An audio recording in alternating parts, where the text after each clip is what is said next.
Hello! My name is Reelwind 814, and I just got back from seeing It.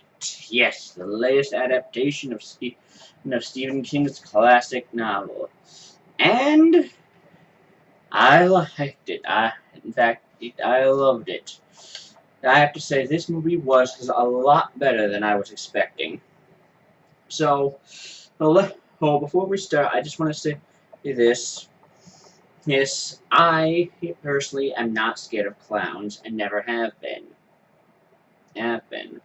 But, and I have never understood why they're scary.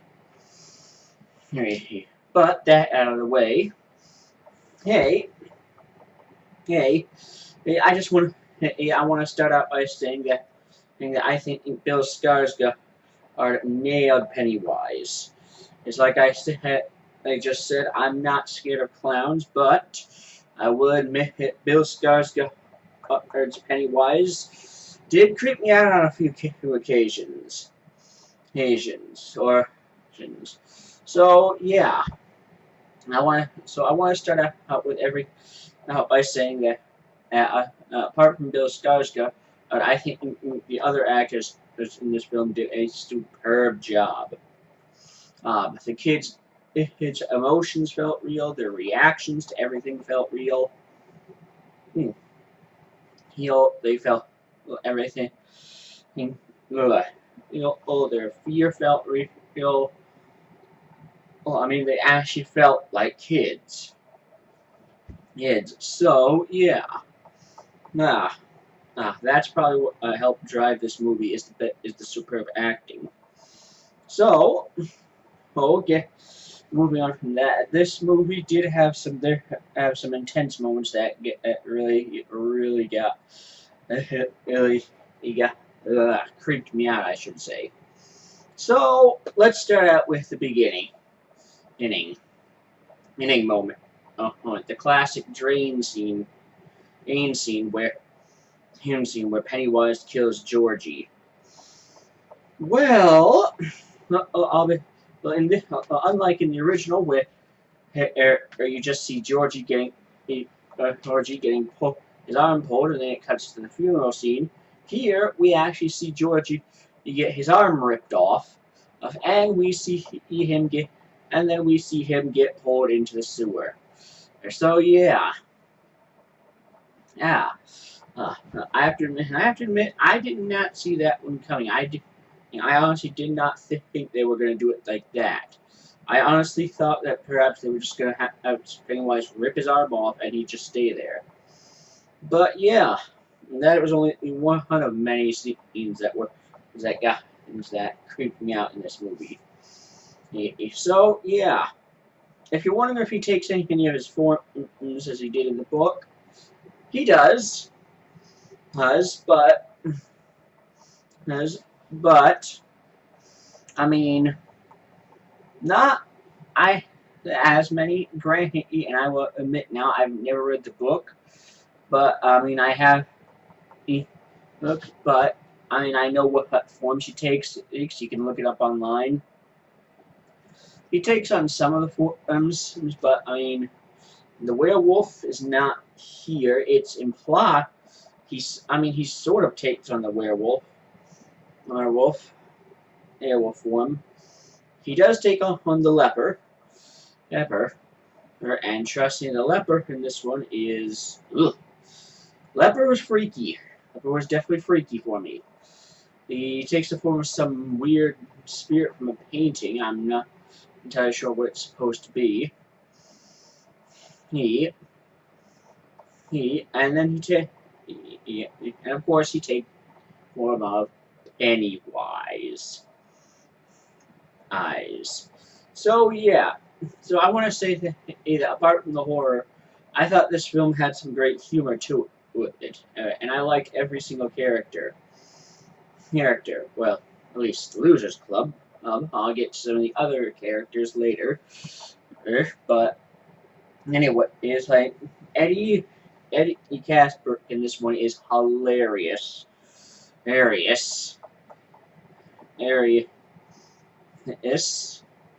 Well, There he is, and so is Richie. Richie constantly talks because talks, and he's not, and it doesn't. Ugh. Sorry about that. As I was about to say, Richie is basically constantly talking, but he never ever feels like he's getting annoying. He never gets irritating. Every time he's talking, it's always hilarious. And then, of course, we have Eddie, who usually talks about the health hazards of everything. And then, of course, there's Bill, Beverly, Mike, Anna, like Stan, and the others who I don't. I'm trying to complete blank of the other guy's name.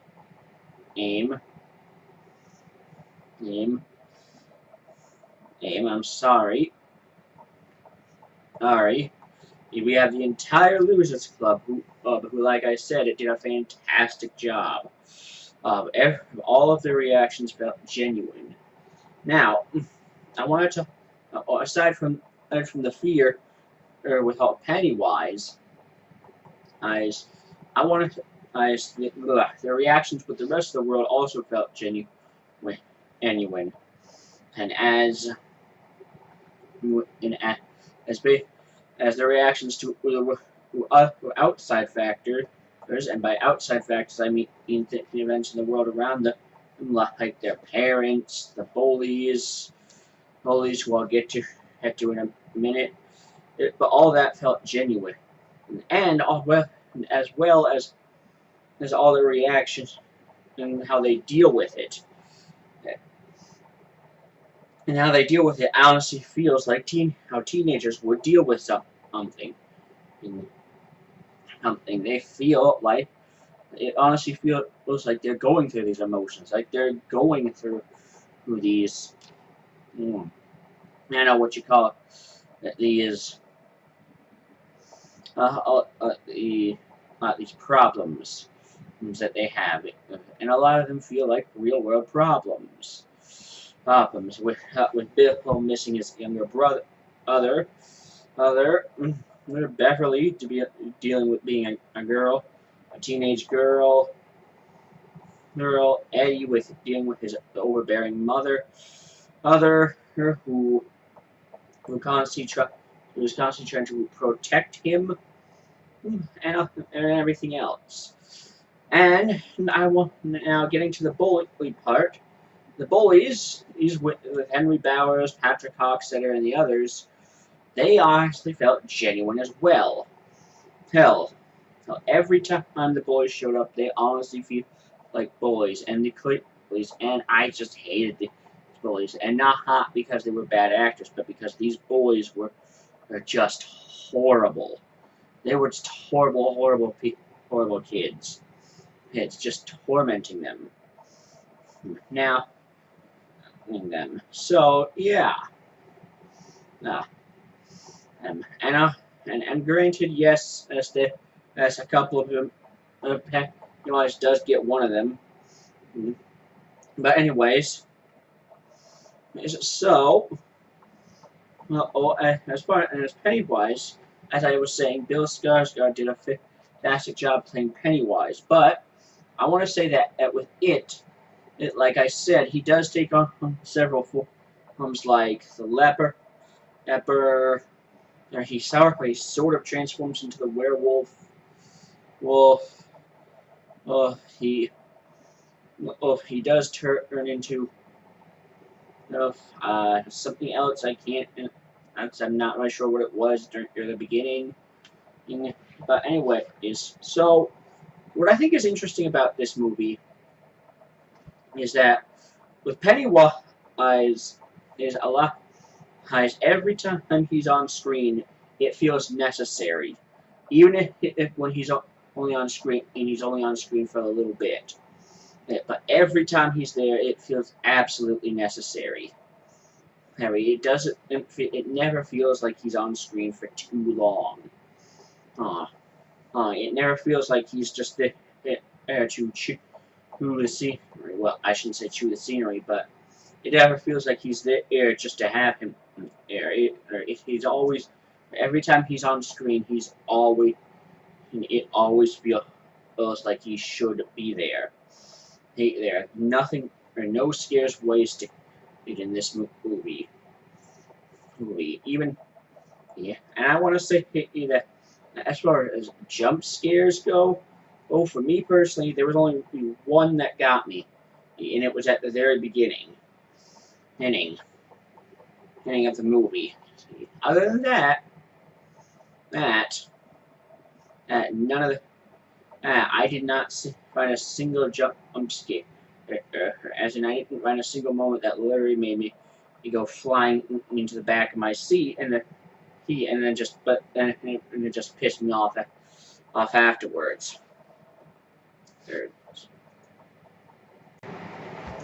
So, getting off. Now, as far as the adults in the movie go, for how little they were in there, they also felt genuine. And from the pharmacist to Eddie's mother to Beverly's father to Bill's father to everyone else, all of them felt genuine. And, excuse me. No, I mean, genuine in the roles that they were playing. Most of the, the one, I mean, the ones just the most of are usually just damn creepy. Like the pharmacist and Beverly's father. There's Eddie's mother, but she's less creepy and more. It just feels more like the overbearing, overprotective mother. And Bill's father, who, even though he's not on camera he's not in the movie. He bet hardly at all. In fact, he's only in literally one scene. Even he felt like, even his acting felt great, and he felt like he was supposed to be there. None of the characters felt wasted to me. Which I think really helps this movie feel genuinely scary. Nothing feels wasted. Everything feels necessary in this movie. And I will say that I like that when and everything feels genuine and nothing feels wasted. And I will say that for how long this movie is, with the fantastic cast, writing, and everything else, this movie does not feel as long as it actually is. This movie is about 2 hours 15 minutes, but it does not feel all that long. Hell, sometimes it might feel a little short, or I mean, for some of you it might feel a little short, but for me, it did not feel as long as it was, and that's what I like. That the movie, nothing in this movie was wasted. It got straight to the point. It just with its scares. There it is. So, yeah. Straight to the point with its scares, which not all of the scares from the original miniseries are here. I mean, if you're looking for the book scene, it's not here. However, if you've seen the trailers with the projector, he does come out of the wall as a gigantic, pointy-toothed clown. So yeah, that was another moment that caught me by surprise. And if you're looking for a library scare, the one with Ben, I think his name is. Sorry, is that one? Is in that one, and Ben goes into the and follows a trail of eggs into the library, only to be chased by a headless creature, headless person, and later turns out to be Pennywise. So yeah, there's that. And for those of you who are wondering about the red balloons, yes, the red balloons are in this movie, but surprisingly not very much. Not. You only see about, I'd say, one or two in single red balloons. And of course, yes, there's the part with Pennywise where he has that whole thing of balloons. And so, yeah. Uh, uh, and then there's the, also, well, I have to say, hey, he, hmm, hey, getting back on the topic of the acting, with how, I did like how the losers club, they deal with everything, how, like in the original, well, the losers club, they kind of, yes, they stick together, but here they, they definitely feel like, feel like they're actually working together whenever they need to. Like in the first time in the house when they fight Pennywise, and then in the second time, and when they fight Pennywise, and I'll get to that in the second, in the first, in a little bit. Yeah, and I have to say, there's a part where after they're in the house, and basically, Eddie, Bill, and Richie basically get her attacked and harassed with their fears. Here's that the Losers Club temporarily breaks up, because essentially they just don't want to fight. Eventually, they don't want to disappear. They don't want to be the next clown victim. So yeah. Uh, uh, and also, now, as far as the climax goes, I thought the climax was actually really, really good. But so, basically, in the climax, it takes Beverly and it basically kidnaps her, brings her down the sewers to get the rest of them down the sewers. And basically, they, they find its lair, and turns out, now, what they said in the original miniseries is true. In this movie is actually true. That they all do float down there. Because they go into its lair, and literally floating in the air are all the missing children. And so, yeah. They say, well, that when Pennywise, like in the original, or when Tim Curry's Pennywise says, when you're down here with me, you'll float too. Turns out that's actually true. They all do float down there. But anyways, so yeah. Now the climax with Pennywise, that's where they defeat him. I have to say, yeah, I did enjoy this a lot better than the original, where it's essentially becomes a bet where basically Beverly just shoots him in the head with the silver, the silver thing, and he just goes down to the drain thing. Here, it's an actual fight with Pennywise, where basically they're hitting him with all sorts of pipes and everything, and basically chase him down back into the hole. Oh, and basically send him back into hibernation, which I lived in, and I did like that because as it definitely shows that overcoming fears and fighting Pennywise and actually fighting back against their fears, which I have which I have to admit I did like.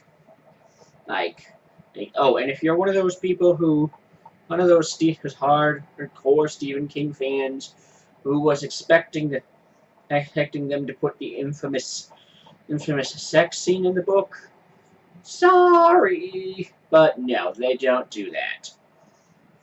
And and I can understand why they don't. By the way, but they do mark themselves when they all swear to come back if it is not dead.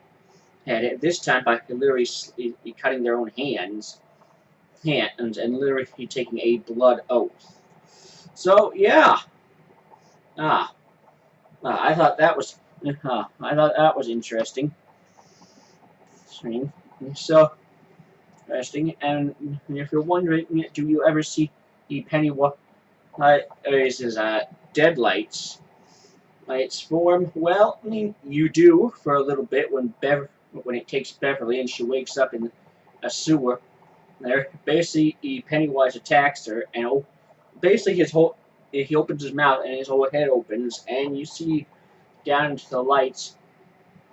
You see literally what its true form would be.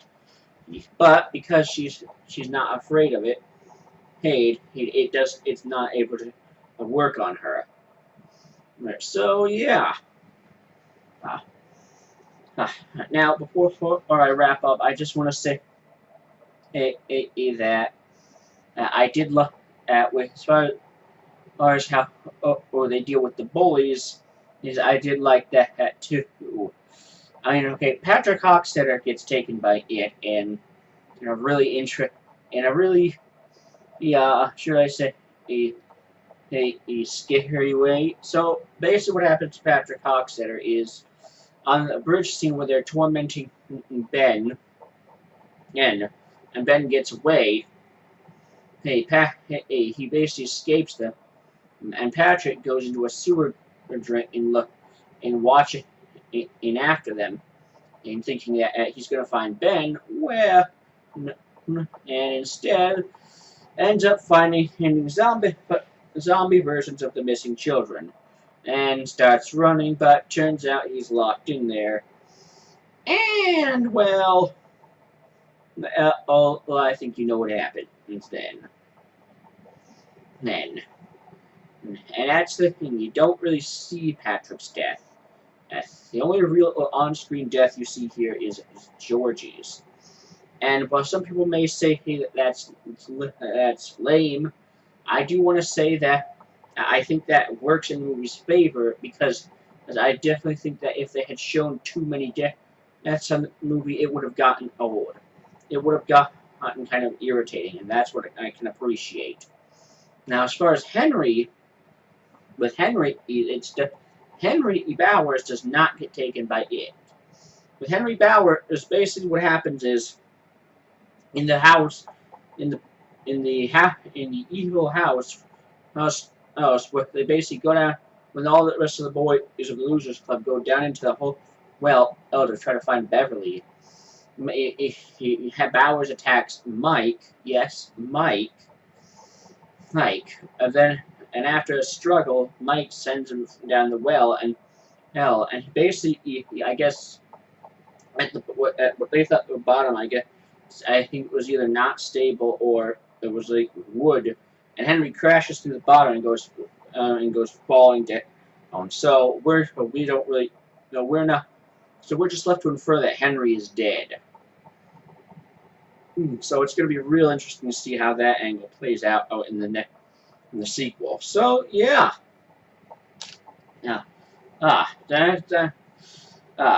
So anyway, it is time for the final rating. Final rating for it is my very first 10 out of 10. An absolute must-watch. So, and would I recommend going to see this movie? Absolutely. If you go see this movie, you will not regret it.